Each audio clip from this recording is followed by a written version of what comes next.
The why? The why is probably a harder question to answer. Hi, my name's Dave Adams and welcome to Thursday Throwdown. This week I finally released a video, and it was one of the most basic films I've ever done. It was a minute 44 edited together of my voiceover with some music and then a montage constructed to try and tell a story in some sense. And you can check that out in the description. When I did year 11? Yeah, when I did year 11 film and TV, the first thing they got us to do was to make a montage, just to edit things together in time with music. It's kind of basic, but this video itself was probably one of the hardest ones I've made. I actually worked on it for a number of months, and I don't mean that as a joke. I really have worked on it for a number of months. The why? The why is probably a harder question to answer, but maybe I should start with the what. The what is Premiere Pro. I have used iMovie since the get-go. When I started the channel,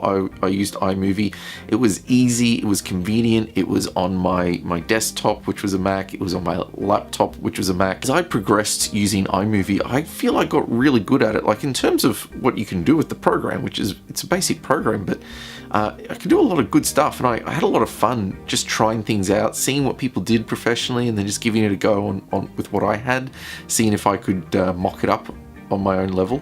And there was some stuff I was really proud of, but I think that the challenge for me was to really step beyond iMovie, and I've been wanting to do it for a while because there are things that Premiere Pro offers that iMovie doesn't. So in terms of, I suppose you could say, on some level, the why might be to find more functionality or more options and decision making when editing, and that would be a suitable why. I mean, that's why a lot of people do Premiere Pro, and it's good enough, but it wasn't good enough for me. That's not why I did it. I mean, I could say it gives me greater power in storytelling, which is one of the things I enjoy doing. You know, Premiere Pro gives me that option, so that would be a good enough why, but that's not really the why either. And I started the whole process of doing these videos, I wanted to understand how games worked, as well as how games impacted the players and how players impacted the game. So I had bigger questions to that I wanted answered. The channel gave me a chance to express some of that, put that out there into the public,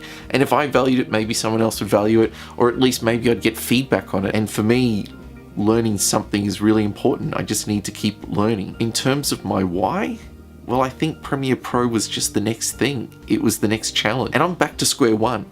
Learning, for the most part, is hard. It's a real challenge. It's like a muscle. You have to build it. So any learning process is, it's a real emotional journey as much as anything. You start in the early stages with an idea, and you do some exploratory stuff, and that's usually the most exciting part. And then you start to realize that if you really want to push on and go further, there are some really draining, hard, dull parts. That doesn't feel great. And if you want to really get good, then you really have to press in and do some hard, boring, tedious stuff sometimes just to learn. So learning can be a challenge, and that's the sort of thing I really want to push myself to do. I really enjoyed that challenge of learning. So Premiere Pro was always sort of like this monolith on the horizon where I was like, I'm going to tackle you one day. And this year I decided, not one day, today. I'm actually, you know, for the most part, a very average learner. So for me, this is like, I'm back to square one in terms of my ability with the program, and I could just keep going back to iMovie. So I just went, no, I need to dive head deep, go for it, make a video. This was the video. It's such a simple video, but I sat in front of training programs, going to tutorials on YouTube, just Googling how to do stuff. It's a challenge, but I'm not giving in. I'm not giving up. I'm just doing what I can, and I'm going to keep learning. And now I've just resolved I'm not going back to iMovie, no matter how much I want to, no matter how much easier it would be. I'm going to sit here and just learn Premiere and keep having these nights of watching tutorials and drinking coffee and maybe even falling asleep in front of the computer some more. But I just wanted to share some of that journey because I feel really good about the video. I think the video was really good. So that's where I'm going. That's why I did the video. I just wanted to talk about the video and just sort of explain my why. And my why is really, I just wanted to take the challenge of learning. I wanted to grow. I wanted to challenge myself with something and see if I can do it. And so I'm doing it. All right, until next time, my name's Dave Adams, and you've been watching Nerds of Wisdom.